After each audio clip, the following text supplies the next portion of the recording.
26 जून है और देर रात हो रहे हैं, करीब 11 बजने वाले हैं और कई रिटायर बड़े केंद्रीय जांच एजेंसी में कार्य किए बड़े आईपीएस अधिकारी का कहना है कि जो सिद्धांत बिहार में माननीय मुख्यमंत्री नीतीश कुमार ने जिस अपने सिद्धांतों के आधार पर सरकार बनाई थी वह सिद्धांत उनका दिख नहीं रहा है।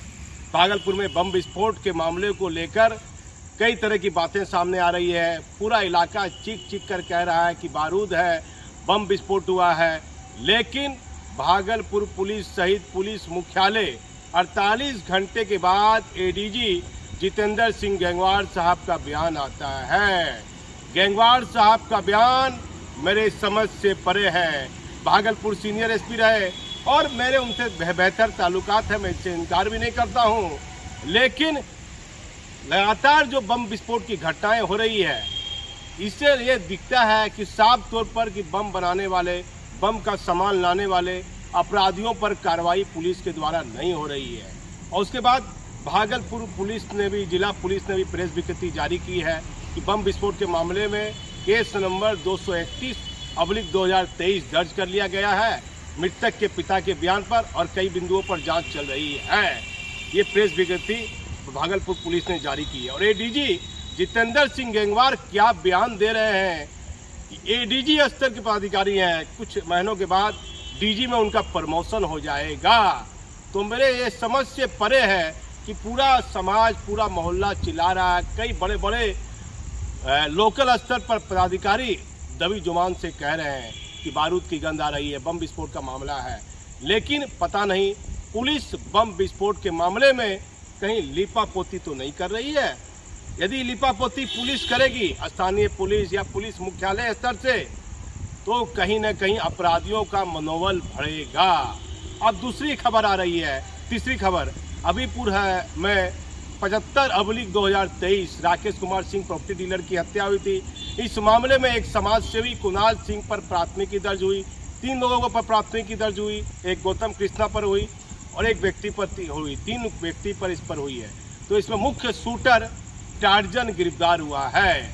टार्जन ने पुलिस को कई चौंकाने वाले बयान दिए हैं।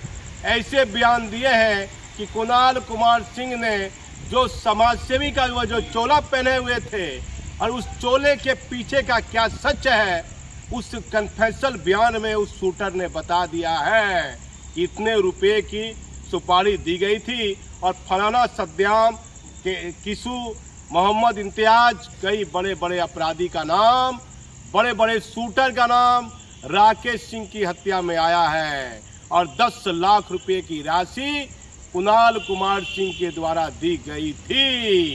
ये पुख्ता एविडेंस पुलिस के पास आ गए हैं। कुणाल कुमार सिंह की मुश्किलें अब बढ़ती दिखेगी। आप देखिए, इस मामले में एक अभियुक्त थे, उन्होंने अग्रिम जमानत के लिए जो है न्यायालय में उन्होंने किया था, लेकिन उनकी अग्रिम जमानत नामंजूर हो गई।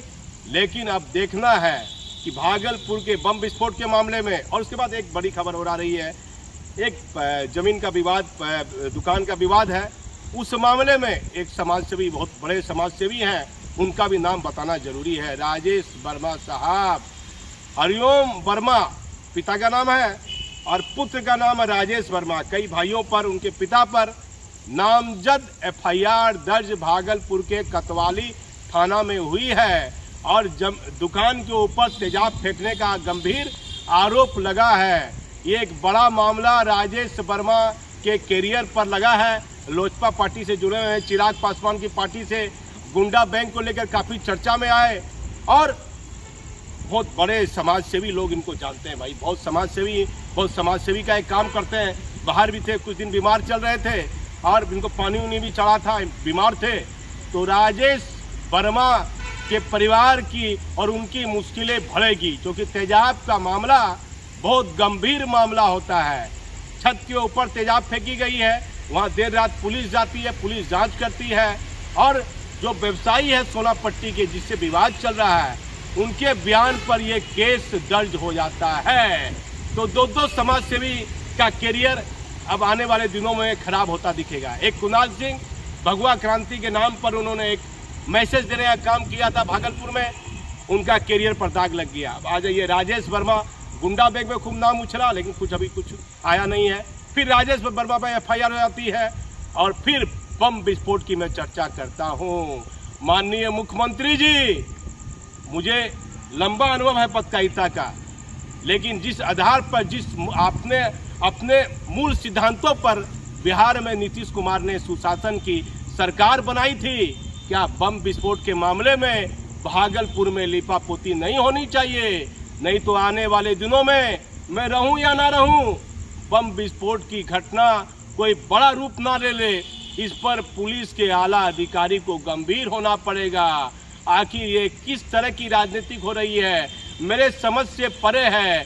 भागलपुर में हर लोग चीख कर बम विस्फोट की घटना के बारे में कह रहे हैं। अब भट्टी साहब, बड़ी चर्चा आपकी ईमानदारी की है। अपराधियों के खिलाफ एक मुहिम चलाने पर आपके बारे में चर्चा होती है, तो भागलपुर में बम विस्फोट के मामले में लीपापोती मत होने दीजिए।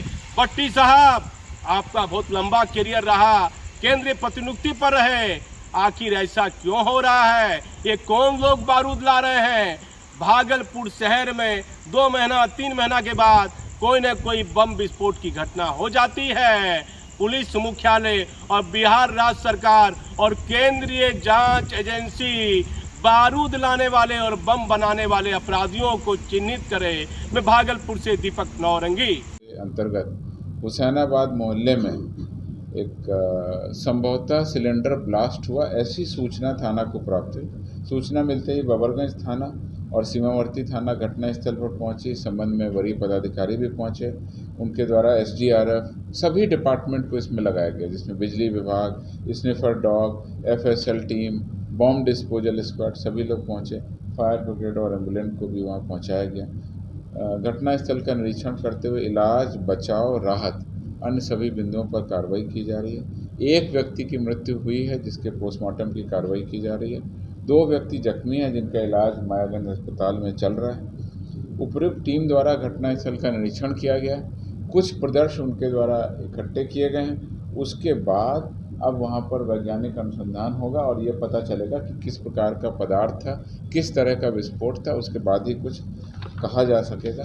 इस क्रम में मैं आपको बताना चाहता हूं कि 15 जून को भी मधुसूदनपुर OP थाना अंतर्गत एक विस्फोट की घटना हुई थी, जिसमें मुख्य अभियुक्त धर्मेंद्र चौरसिया को गिरफ्तार किया गया।